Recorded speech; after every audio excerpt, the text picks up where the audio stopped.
So he told me this is the thirsty group. You're all thirsty, are you? All thirsty for Dhamma?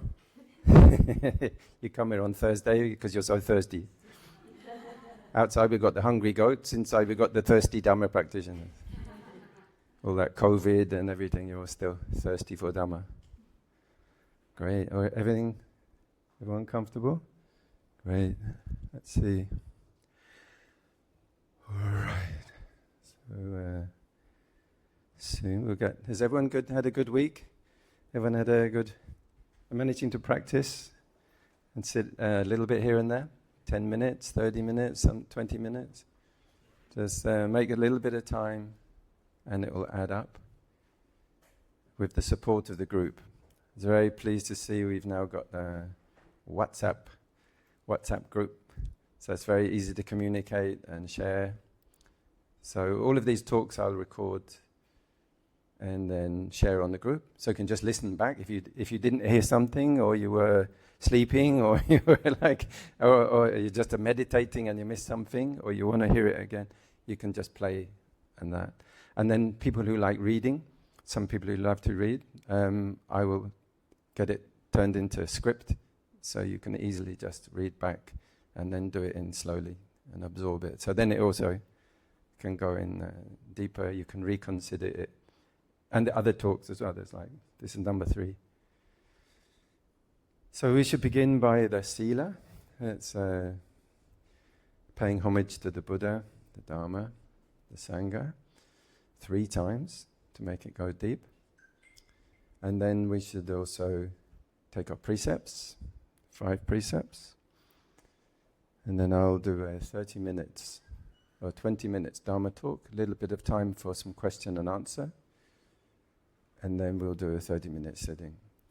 For those of you who really like question and answer, you can also contact me through the WhatsApp group and just leave an audio, your question. I'll also answer leaving an audio.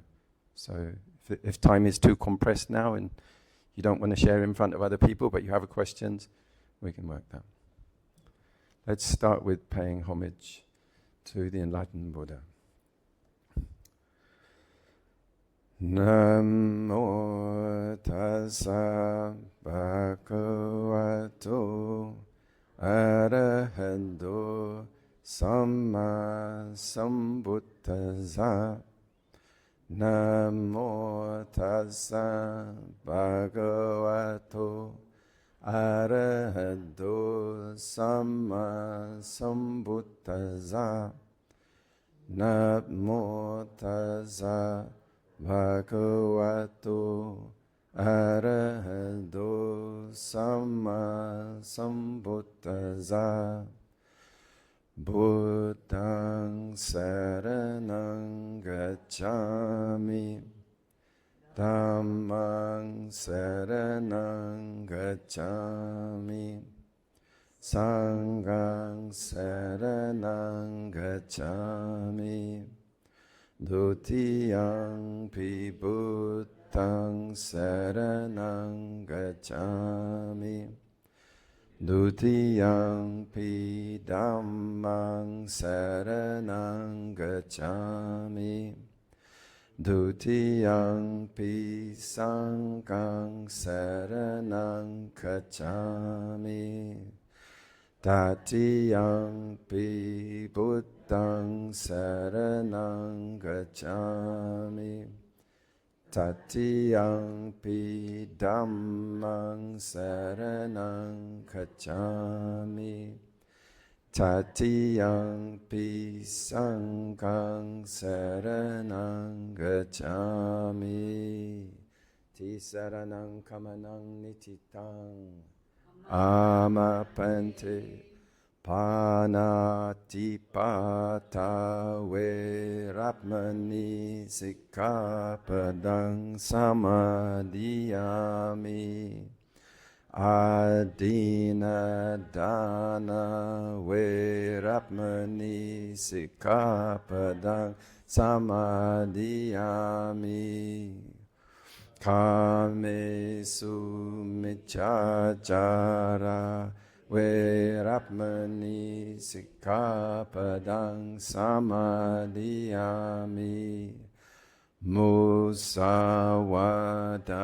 Verapmani Sikapadang Samadhiyami Sura Merayap Majapamadhatana Verapmani Sikapadang Samadhiyami Imani pancha sikapadani samadhiyami Imani pancha sikapadani samadhiyami Imani pancha sikapadani samadhiyami Silena bhoga sampada, silena nibuting tasma, sila visodaye.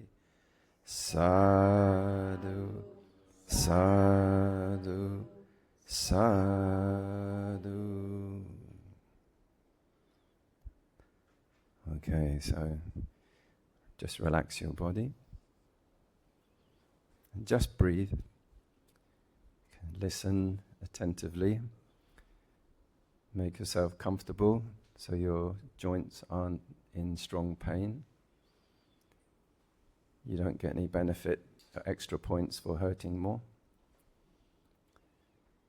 And try to relax your shoulders. Let them go back a little. Open your chest. Breathe comfortably. People have different method and focus. Some people focus on the lip. Some people focus at the entrance of the nose. Some people focus higher inside the nose. Some people focus on the rising and falling of the abdomen. These are all fine. And you can also move between them. Or if you have other method, please feel comfortable in doing that. So I'm going to give a talk today. It's inspired by a talk by Master Cheng Yen, who I consider one of my teachers. She's the founder nun who founded Tzu Chi. I found many of her talks extremely inspiring. So it's going to be on 8 defilements. We can think of defilements, when someone has a cataract in their eye. This is something like if we have a spiritual eye. Defilements are something like a cataract on our heart. It's something that makes us hard, something that makes us rebellious. So there's the subject. All right, so just relax your body, listen attentively.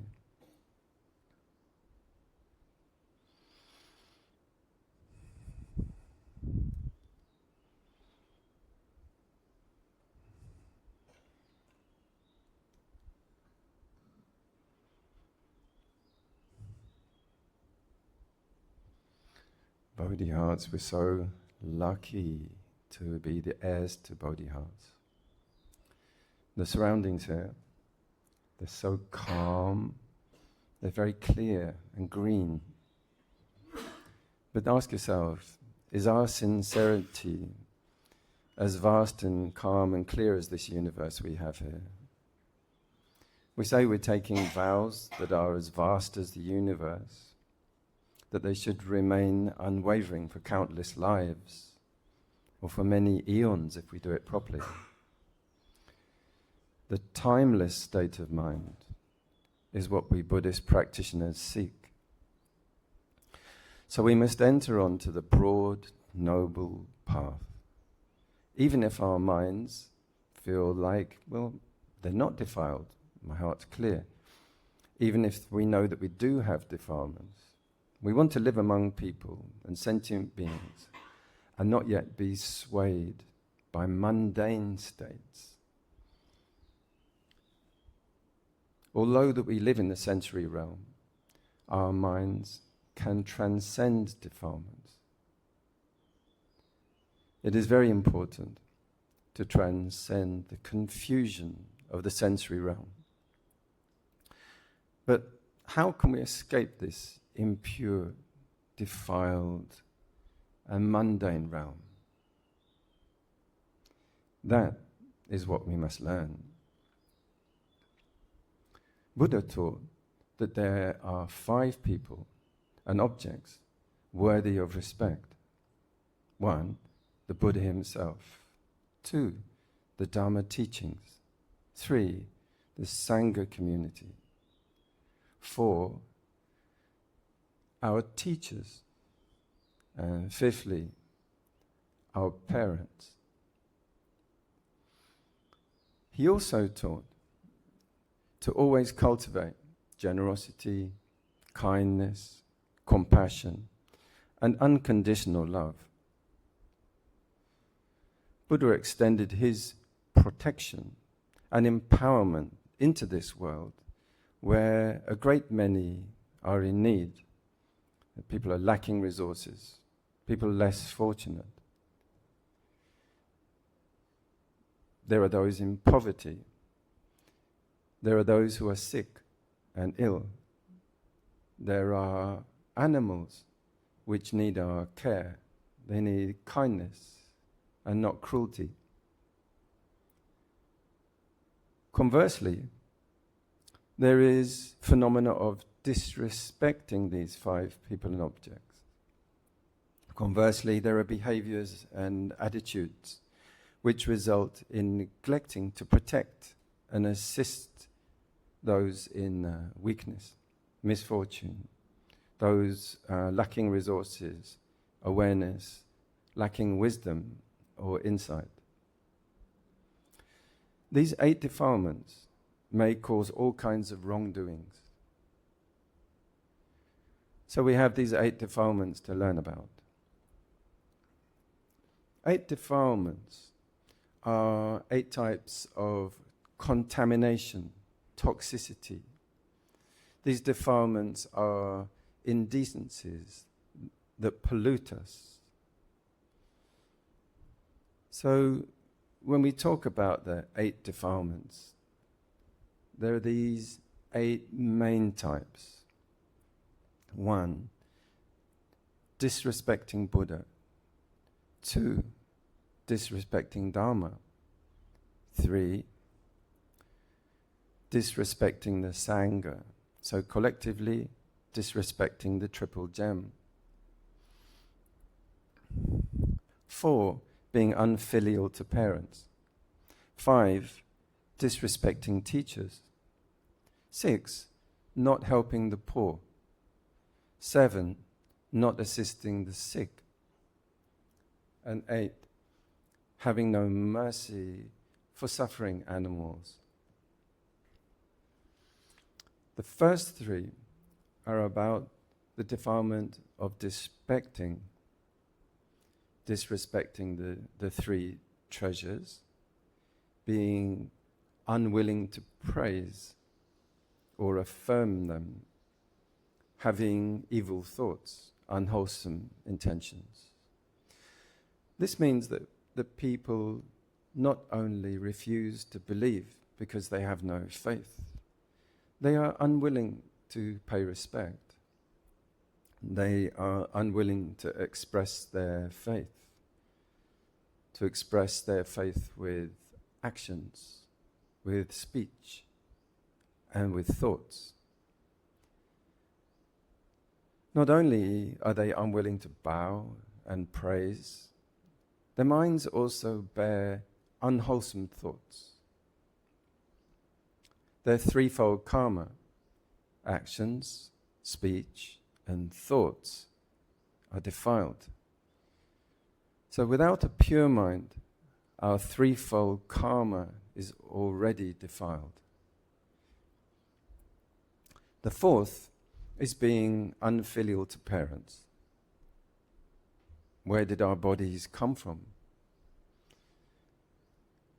Karmic seeds and affinities with our parents caused us to be born to this set of parents in this particular family. And we are then cared for by our parents. We must be grateful and dutiful towards our parents, our children and siblings. when we came into this world, we received our parents' love and affection. They cared for us from birth. As we mature, we have families and careers, and our parents grow old. That is when we should give back to them. When we are neither accommodating nor filial towards our parents, we are unfilial. And this is called being rebellious. And then one who is rebellious is unfilial.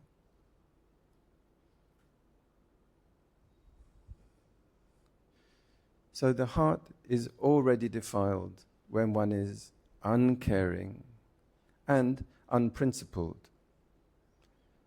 Our parents have cared for us since we were born. Now that we are grown, we should repay them. When we are rebellious and unfilial, our hearts are contaminated, and we go against the principles. The fifth defilement is disrespecting teachers. Our parents have cared for us since we have born. We have gradually matured and have families and careers. To be able to make a living, we needed to learn starting at a young age. In the past, many people did not have the opportunity to go to school, but they had skills that enabled them to make a living. And they used to say, seek and respect the teacher. To obtain a skill, one needs a teacher to pass on the trade. Some say it takes 3 years and 4 months to learn carpentry. And during that time, one should respect the teacher to learn his skills. It also takes over 3 years to become a tailor or a seamstress, during which the apprentices do odd jobs for their teachers to learn the trade. They are dutiful and respectful. Regardless of the trade, after leaving their teacher, they are forever grateful. The teacher imparted a skill that allowed the apprentices to make a living. That is respecting the teacher. It is a principle of being human. One should be grateful for learning a way to lead a peaceful, stable life. We're more fortunate today because our society values education and has established many schools. And now education is even more refined. And to have deep knowledge, teachers must study a lot. They must broaden their knowledge to pass it on to new generations. Teachers today are different from teachers of the past. So we must be grateful. Only if we respect the teacher can their lessons enter our minds. If we do not respect them, no matter how earnestly they teach, it does nothing for us. The knowledge is in vain.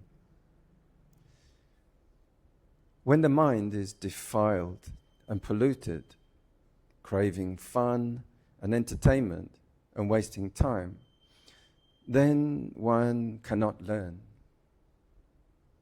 The mind is already defiled. So in terms of education, very few succeed. There are many who study, but few who are accomplished. It is difficult for people today to achieve major success because their hearts are contaminated, and people refuse to respect their teachers. This is a mental defilement. When there is a defilement in the mind, people refuse to respect their teachers, so they cannot receive teachings. When the teachings cannot enter their minds, they have difficulty accomplishing anything. The sixth defilement is not helping the poor. Why would someone not help the poor? Maybe because they're greedy and they lack love. They cling to wealth and yet are never satisfied. They are not content because they lack love. This is spiritual poverty. Why does anyone lack love? Because one is attached to greed. With greed, one is always lacking. When there is not enough for oneself, how can one give to others? A mindset of poverty comes from being greedy. When one is greedy, the heart feels deprived. Because of this, one refuses to help the needy. Some people seek fame when they give, and that is greed for fame. Some donate to the poor for recognition, and that is impure. Such a mind is also defiled. Or some help others in order to gain merits, which is greed for merit. There are those who help others in order to try to negate bad karma. All of these are wrong. So we must truly eliminate mental defilements such as greed. Helping the poor is following the principles. It is our duty. If we are living well and help the needy with our surplus, we are on the right path. To sum it up, if we do not follow the principles, it is still considered defilement. So, not helping the poor is the sixth defilement. When the heart is filled with desire and lacks love, one does not help the poor. If one can eliminate the defilement in the heart and truly help those in need, one is on the true path. The seventh is not assisting the sick. Life is full of suffering. The sick, they suffer most among the suffering. We should be compassionate and care for the sick. We should be compassionate towards all sick people. Some people are even afraid of contact, even with their own sick relatives. And this is not in accord with principles. So, not caring for the sick is also a defilement of the mind. Number 8, the 8th is having no mercy for suffering animals. Animals live in suffering. One of the 3 or 4 lower destinies is to become an animal. So we should have sympathy for all animals. The Buddha taught that all beings have the potential to eventually develop and walk the path. So we should respect all lives and show compassion to them. This is the kind of universal kindness or loving kindness we should cultivate. So we should respect all lives. This is the transcendent love, metta, we should possess. There are 3 fields of blessings: gratitude, reverence, and compassion. 1, reverence is respect for the 3 treasures. 2, gratitude is being filial to parents and respecting our teachers. We need to be full of respect and gratitude. The last 3 are the field of compassion. They're about helping those in need. Field of reverence, respecting Buddha, Dhamma, Sangha. Field of gratitude, be filial to parents and respect teachers. Field of compassion, help the poor, care for the sick, and have mercy for all. So everyone in Bodhi Arts. So you have been, to my knowledge, cultivating the 8 fields of blessings. We respect, we pay reverence, and we praise the 3 treasures. We're respectful in action, speech, and thought. That is called the field of reverence. We have been accomplishing this. Bodhi Arts practitioners know to be grateful towards their parents, towards teachers and elders. And we have also been accomplishing that. We have been accomplishing reverence and gratitude. Next, we've been working hard to help the poor and the suffering, for example, in the homes. Sincere practitioners and volunteers are those human people, kindest of all people, who appear wherever there is suffering. Regardless of how difficult the task is, we still find a way to comfort and care for those in need. Old or young, crippled or ill, the caring people, living hearts, are the first to be there by their sides. The fields of blessings, from the recollection of the reverence for the Sangha community, sounds like this. Ahunayo, Bahunayo, Dakinayo, Anjali Karaniyo, Anuttarang Bunya Ketang Lokasati. It means the unsurpassed field of merit for the world. So, to live up to this, we should be like farmers, ploughing the fields of blessings.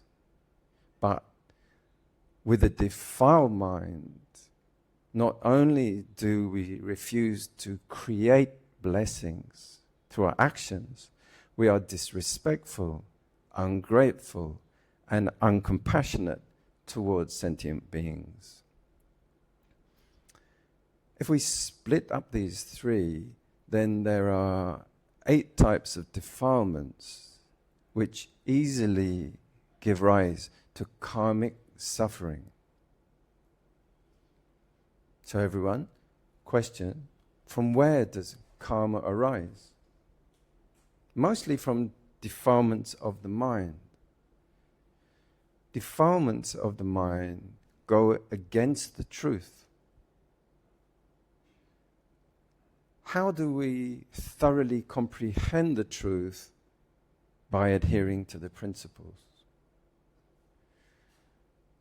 And how can we transcend the distorted views, the inverted views of the unenlightened towards people, matters and things?